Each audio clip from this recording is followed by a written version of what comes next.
우리는 오늘 두 가지 지점을 보게 됩니다. 하나는 목놓아 울게 되어지는 지점과 하나는 회복하는 지점입니다.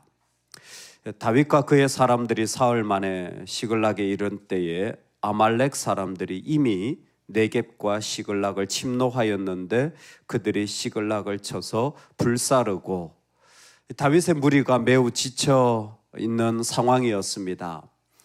이스라엘 그곳에 전쟁하러 아벡까지 긴 거리를 올라갔는데 블레셋의 의심으로 전쟁도 하지 못하고 싸울 기회도 잃고 그리고 신뢰도 잃어버렸습니다. 다윗은 그의 무리들은 믿지 못할 인간들이다라는 말할 수 없는 어려움을 겪고 다시 내려와서 그 먼 거리를 왔는데 도착해 보니까 성읍이 파괴되고 가족들이 사로잡혀갔더라.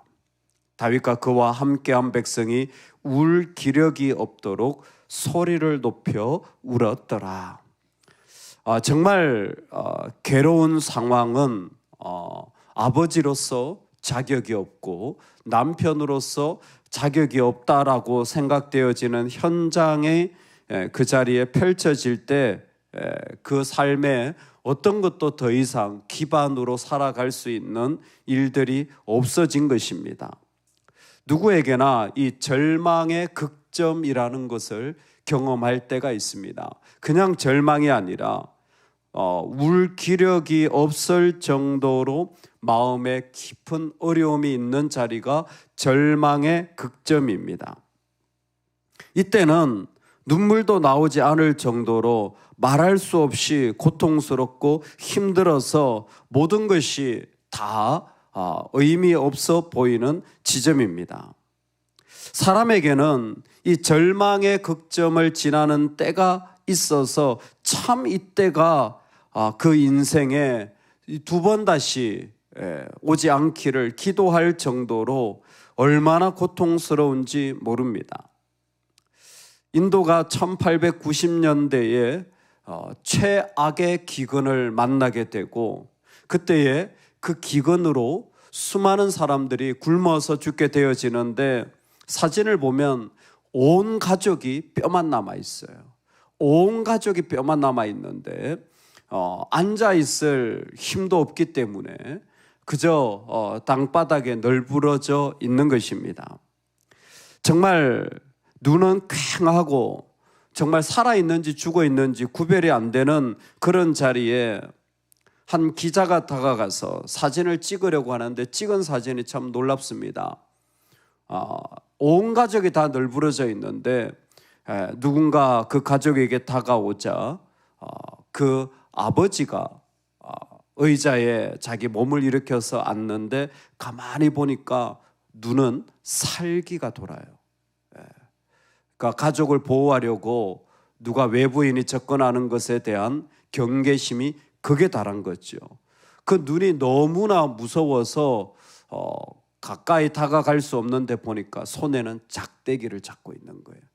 휘두를 힘도 없는 사람이 그 작대기를 잡고 거기에 앉아서 노려보는 그걸 사진으로 찍었어요. 나중에 좀 경계가 풀리고 나서 그분에게 음식을 전달해 주며 이 기자가 보는 안타까움이 그거예요. 사람이 정말 절망이 되고 그리고 무엇인가 너무 어려워지잖아요. 그리고 그 안에 나오는 게 있어요. 그래도 그때까지 남는 게 있는 거예요. 몸에 힘도 없고 아무것도 없고 정말 작대기를 휘두를 힘도 없는데 뭐가 남느냐? 공격성은 나온대요. 공격성은 나온대요. 작대기들 힘 없는 사람이 아마 가족을 지키려고 했는지 모르겠지만 이게 본능적인 깊은 자기를 지키려고 하는 자기 가족을 지키려고 하는 이 공격성은 나온다라는 겁니다.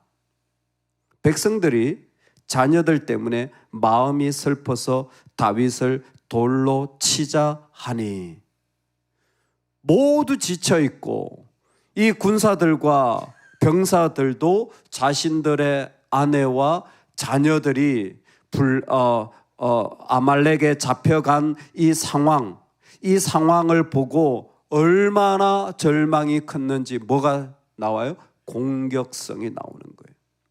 이상하게 사람은 자신에게 절망이 일어날 때 누군가를 공격하게 되는 존재입니다. 충격적이었고 이 충격이 그들의 어떤 말로도 설명되어지지 않고 오히려 비난으로 바뀌어져서 돌로 치고자 하는 마음으로 변화되어진 것입니다. 여러분, 세상에 제일 어려운 가운데 하나가 바로 이거인 것 같아요.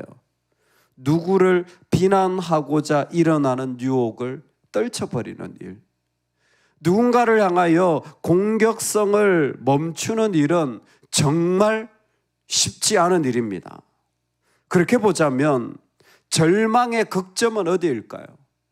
내가 가족을 지키지 못한 것이 절망의 극점일까요? 아니면 떨쳐지지 않는 공격성, 누군가를 향한 비난의 마음을 멈출 수 없는 그 자리가 우리의 절망의 극점일까요? 하나님은 다윗의 모습을 보십니다. 다윗의 마음이 크게 다급하였다라고 했습니다.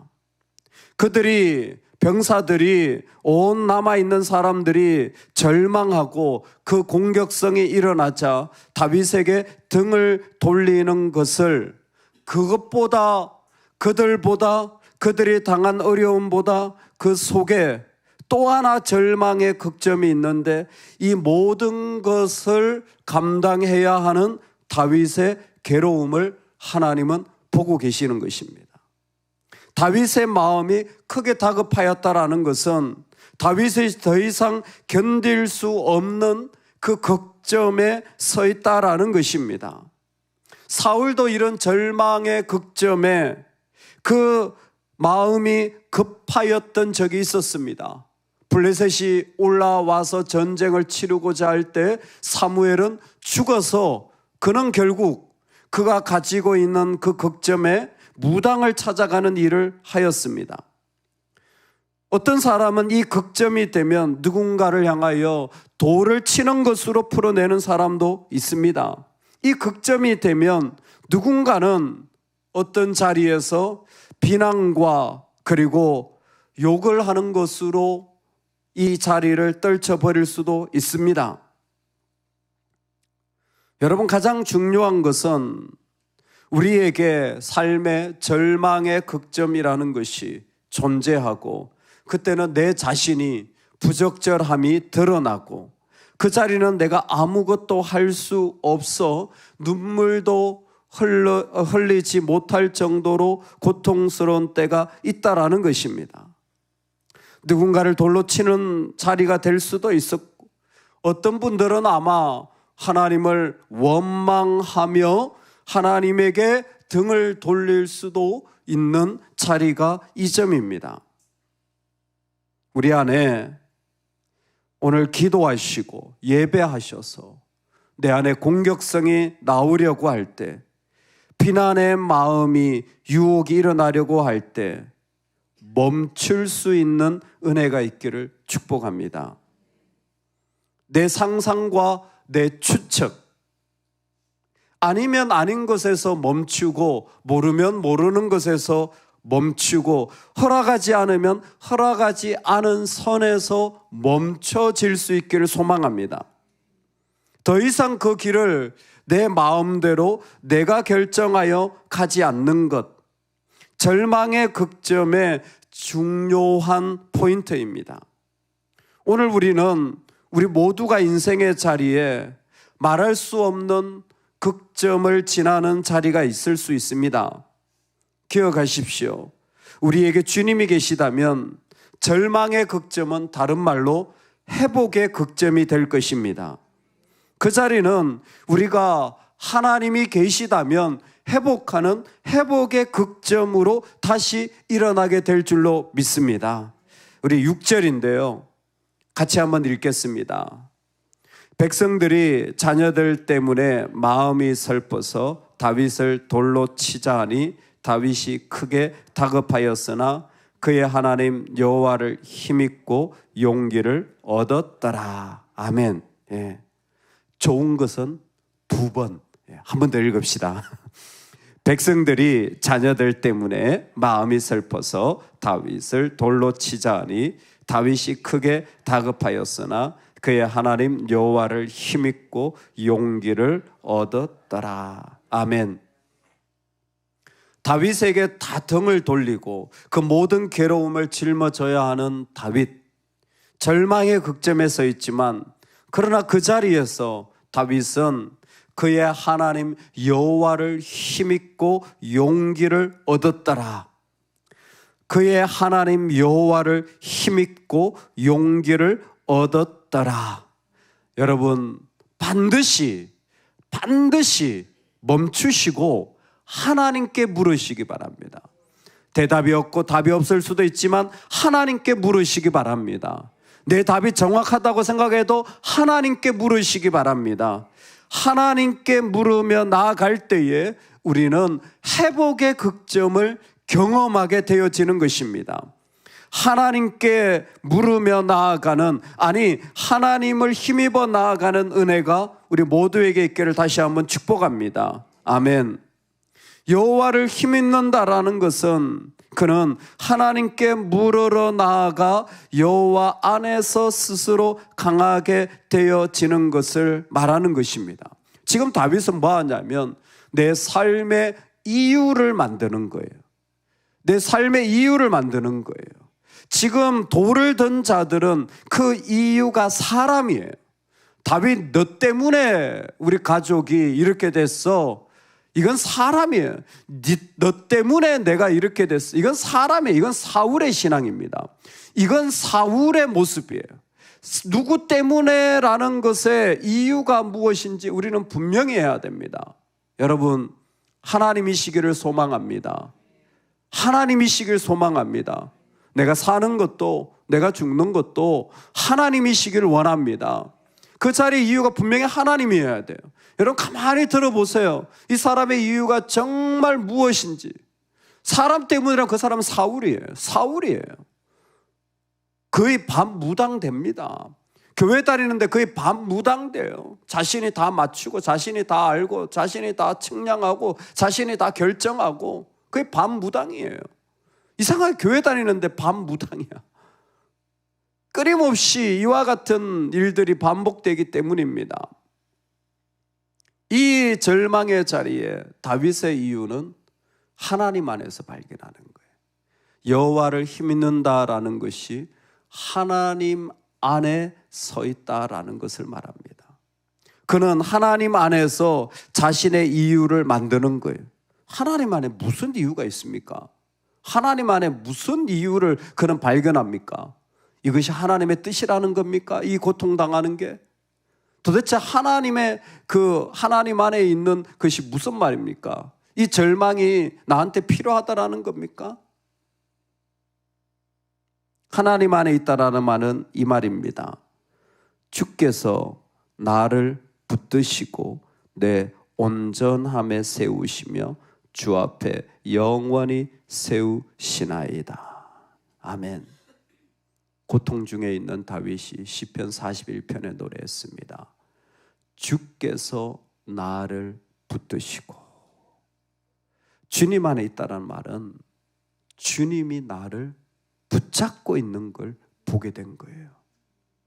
나는 절망이고 나는 아무것도 없는데, 근데 여호와를 힘는다는 것은 그가 하나님께 나아갈 때에 하나님이 나를 붙잡고 계시는 것을 알게 되어진 거예요. 하나님이 나를 붙잡는 그 자리를 그는 보게 되어진 것입니다. 여러분, 그래서 진짜 회복은요, 내 기분이 좋아지거나 일이 잘 되진 게 아니에요. 회복은 항상 부르심 앞에 서는 거예요. 회복은 항상 부르심 앞에 서는 거예요. 내가 회복됐잖아요? 그러면 내 마음이 좀 평안해진 게 그게 회복 아니에요. 여러분, 그건 상담이에요. 그건 신앙이 아닙니다. 신앙은 하나님의 부르심 앞에 서는 거예요. 하나님 이건 말씀하시면 네, 저건 말씀하시면 네 할 수 있는 거예요. 근데 그게 안 되는 거예요. 그게 회복이 안 된 거예요. 회복이 왜 안 되느냐? 하나님이 나를 붙잡고 계심을 절망의 순간에 못 발견했기 때문에. 다른 말로 아무리 절망이라도요, 주님이 나를 붙잡고 계시면 그 절망의 시글락은 다윗을 세워가는 관문이 되어져요. 시글락의 비극적인 자녀가, 아내가 붙잡혀간 이 자리는 유다로 들어가는 문이 되어집니다.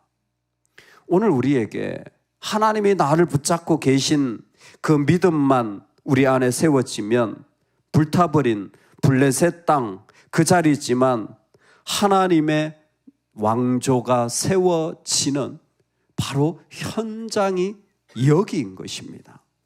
오늘 우리가 살아가는 삶에 정말 지치고 어려워 절망의 극점을 지날 때가 있습니다. 그때는 충격이 있고 그 충격으로 논리로는 설명할 수 없는, 말할 수 없는 어려움이 있고 동시에 비난이 나와 돌로 치려고 하는 일들까지 일어나게 됩니다. 누구에게나 이런 어려움을 당하고 공격을 당할 때 공격성이 일어나는 것은 어떻게 보면 사람의 자리에 곳곳에 일어나지만 우리는 그 자리에서 누구보다 힘든 다윗의 괴로움을 하나님이 보시며 그를 멈추게 하시는 것을 경험할 수 있길 소망합니다. 다윗을 멈추게 하시고 이스라엘을 멈추게 하시고 아무것도 모르는 자리에 그대로 있을 수 있는 은혜가 있기를 소망합니다. 그럴 때에 이 절망의 극점은 회복의 극점으로 돌아서는 것입니다. 언제? 우리가 하나님께 물으며 여호와를 힘입을 때입니다. 여호와 안에 내가 주의 손에 잡혀져 있다라는 것을 분명히 알면 이 모든 자리들은 하나님이 다시 세워가시는 자리로 일어납니다. 여러분, 새롭게 헌신하시기 바랍니다. 주님이 날 붙잡는 것을 안다면 새롭게 결단하시기 바랍니다. 그저 그냥 끝낸다 이런 마음 가지지 마시고 내 마음을 하나님께 새롭게 올려드리는 은혜, 이 은혜의 자리가 우리 마음에 결단되고 가득하길 소망합니다. 에스겔이 그 문지방에서부터 물이 콸콸콸콸 나오는 것을 봤어요. 정말 성령이 물같이 흘러나오는 사람이 있는 거예요. 그 안에 성령이 더 넘치게 부어져 나오는 사람이 있는 거예요. 끊임없이 하나님께 새로운 열정과 마음을 가지고 헌신하며 나아가는 사람, 하나님을 힘입는 사람들인 거예요. 그 안에 주님이 날 붙잡고 계심을 알 때에 우리는 그와 같은 삶을 살도록 부름받은 인생인 줄로 믿습니다. 오늘 이 아침에 우리 안에 성령의 생수가 충만하게 흘러나오는 회복의 극점이 일어나기를 주의 이름으로 축원합니다. 아멘, 아멘.